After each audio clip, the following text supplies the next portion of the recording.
నాయకుడిగా ముఖ్యమంత్రిగా ఇక్కడ నిలబడి తెలంగాణ అభివృద్ధి కోసం మాట్లాడుతున్నా అంటే ఇవాళ ఈ అభివృద్ధిలో మేడ్చల్ శాసనసభ నియోజకవర్గ కార్యకర్తల కృషి ఉన్నది, కష్టం ఉన్నది.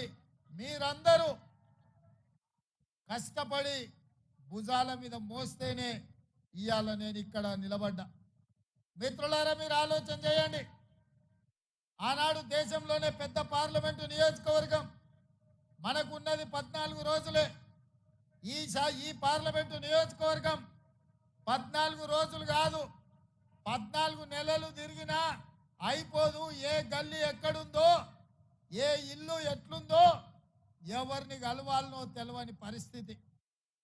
అయినా మీరు అండగా ఉన్న ధైర్యంతో, సోనియా గాంధీ గారి ఆశీర్వాదంతో, రాహుల్ గాంధీ గారి మద్దతుతోటి 2019 పార్లమెంట్ ఎన్నికల్లో 14 రోజుల్లో 34 లక్షల ఓట్లను మనం పలకరించి ప్రతి తలుపు తట్టి ప్రతి గుండెకు చేరి ఇవాళ కాంగ్రెస్ పార్టీని గెలిపించి అధికారంలోకి ఈ ప్రాంత ప్రజలు మీరే తీసుకొచ్చిందని చెప్పి నేను సందర్భంగా తెలియజేస్తున్నా. మిత్రులారా,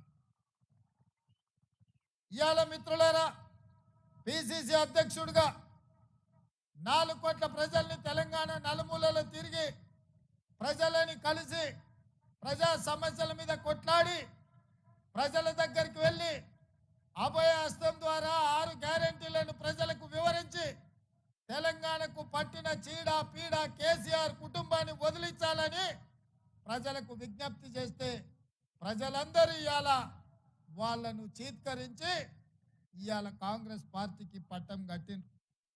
ఇవాళ మీరు చూస్తున్నారు, వచ్చిన నెల నుంచి మనమేమో అల్లాటప్పగా రాలే, అడుక్కొని రాలే, అయ్య పేరు చెప్పుకొని రాలే, లేకపోతే అడక్క తిని రాలే.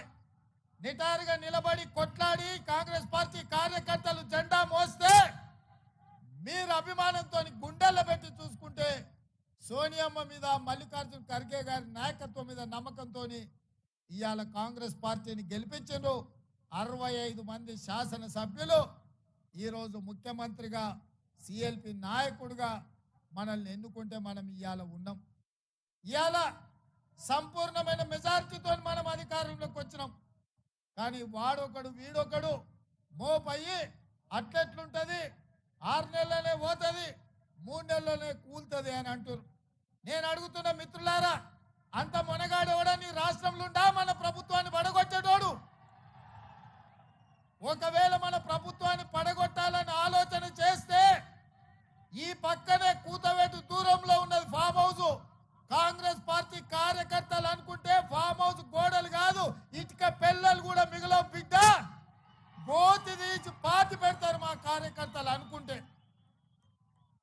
ఇవాళ మేము మంచోళ్ళం, మర్యాదస్తులం కాబట్టి ఇంకా మీరు బజార్లో తిరుగుతుండ్రు, శాసనసభకు వచ్చి ఇవాళ అసెంబ్లీలో మాట్లాడుతున్నారు. ఇవాళ ప్రజాస్వామ్యం మీద గౌరవం, విశ్వాసం ఉండి ప్రజలు ఎన్నుకున్న ప్రభుత్వంగా ప్రతిపక్షాలకు కూడా అవకాశం ఇవ్వాలి.